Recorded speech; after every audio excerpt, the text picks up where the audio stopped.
بسم اللہ الرحمن الرحیم۔ ٹوٹکے زون کے ناظرین السلام علیکم۔ اگر کسی ریشمی کپڑے پر چکنا دھبا لگ جائے تو اس دھبے کی جگہ پر ٹیلکم پاؤڈر چھڑک کر استری کر لیں، دھبا دور ہو جائے گا۔ صابن کی ٹکیوں کے ریپر پھینکے نہیں، انہیں اپنے جوتوں کی ریک میں رکھ دیں۔ جوتوں اور موزوں کی بو سے گھر محفوظ رہے گا۔ صابن کے چند ٹکڑے سرسوں کے تیل میں گرم کرنے کے بعد لکڑی کے دروازوں اور چارپائیوں کے جوڑوں پر ڈالنے سے چرچراہٹ ختم ہو جاتی ہے۔ سنہرے دانت کی اینک کے فریم پر قدرتی رنگ کا یا بے رنگ کہہ لیں نیل پالش لگائیں۔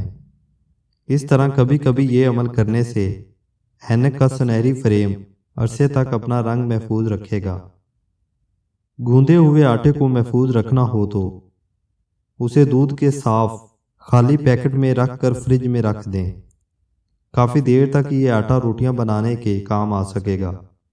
چوئنگم کے داغ، چھری کو ذرا سا گرم کر کے پہلے چوئنگم اتار دیں، پھر متاثرہ حصے پر سپرٹ لگائیں اور صابن سے رگڑ کر دھو لیں۔ لباس میں بٹن ٹانکنے کے بعد دھاگوں پر ایک بوند بے رنگ نیل پالش ٹپکا دیں، بٹن آسانی سے ٹوٹیں گے نہیں۔ بچوں کے کپڑوں میں اس عمل کی زیادہ ضرورت ہوتی ہے۔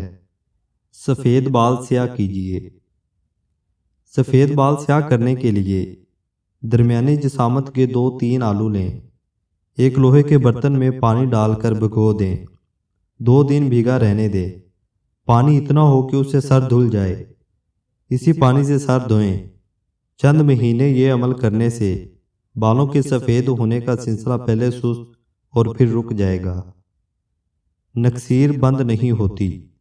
اگر نکسیر بند نہ ہو تو سرکہ میں روٹی بھگو کر سونگھ لیں، نکسیر فوراً بند ہو جائے گی۔ پالش کو قابل استعمال بنائیں۔ جوتوں والی پالش اگر سوکھ جائے تو اس میں تھوڑا سا پیٹرول ملا لیں، دوبارہ قابل استعمال ہو جائے گی۔ اکثر قمیض دھلنے کے بعد اس کا کالر پوری طرح صاف نہیں ہوتا۔ اس کے لیے قمیض دھونے سے پہلے تھوڑا سا شیمپو کالر پر رگڑ لیں، پھر قمیض دھو لیں، کالر بالکل صاف ہو جائے گا۔ چاندی کے زیورات کو کالے ہونے سے بچائیں۔ چاندی کے زیورات اکثر کالے ہو جاتے ہیں، انہیں کالے ہونے سے محفوظ رکھنے کے لیے جویلری باکس میں 4 سے 5 عدد چاک ڈال دیں، جویلری کالی نہیں ہوگی۔ برسات کے موسم میں جب خط بھیجنا ہو تو سپرد ڈاک کرنے سے پہلے لکھے ہوئے پتے پر ہلکا سا موم رگڑ دیں۔ اگر بارش کی وجہ سے لفافہ گیلا بھی ہو جائے تو الفاظ مٹنے یا خراب ہونے نہیں پائیں گے۔ سبزیوں کا رنگ۔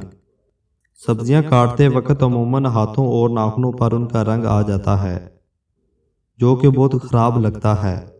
اس مسئلے سے بچنے کا طریقہ یہ ہے کہ سبزیاں کاٹنے سے پہلے ہاتھوں پر کولڈ کریم یا تیل لگا لیا جائے، تو ہاتھ اور ناخن بدنما داغوں سے محفوظ رہیں گے۔ مکھی مچھر سے بچاؤ۔ کمروں سے مکھیوں کو بھگانے کا ایک طریقہ یہ ہے کہ کمرے کی کھڑکی یا دروازے پر پودینے کی گٹھیاں باندھ کر لٹکا دیں، مکھیاں نہیں آئیں گی۔ دوسرا طریقہ، اپنے آنگنوں اور گملوں میں تلسی اگائیں، مچھر اور مکھیوں سے نجات مل جائے گی۔ شہد، جام یا مارمیلیڈ وغیرہ کی شیشیاں اگر کھل نہ رہی ہوں تو ان کے ڈھکن کو تھوڑا آگ پر گرم کریں، آسانی سے کھل جائیں گی۔ جین کی پتلون۔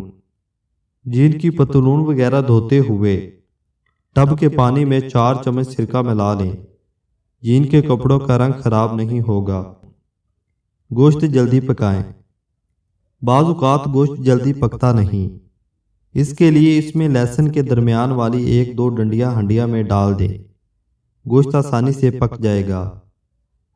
انڈے ختم ہوں تو کیک میں اگر آپ انڈا نہیں ڈالنا چاہتے تو اس کا نیم البدل بھی ہے۔ جتنے انڈے ڈالنے ہوں اتنے ہی چمچ دودھ کسی برتن میں نکال لیں اور اس میں فی انڈا پونا چمچ کسٹرڈ پاؤڈر گھول لیں۔ مثلاً اگر آپ نے 3 انڈے ڈالنا ہے تو 3 چمچ دودھ اور 3 پون چمچ کسٹرڈ پاؤڈر گھول لیں۔ اب اس امیزے کو کیک کی تیاری میں استعمال کریں تو ایسا لگے گا جیسے انڈے ڈالے گئے ہیں۔ امید کرتا ہوں ناظرین یہ ویڈیو بھی آپ کو پسند آئی ہوگی۔ مزید ویڈیو کے لیے چینل کو سبسکرائب کر لیں۔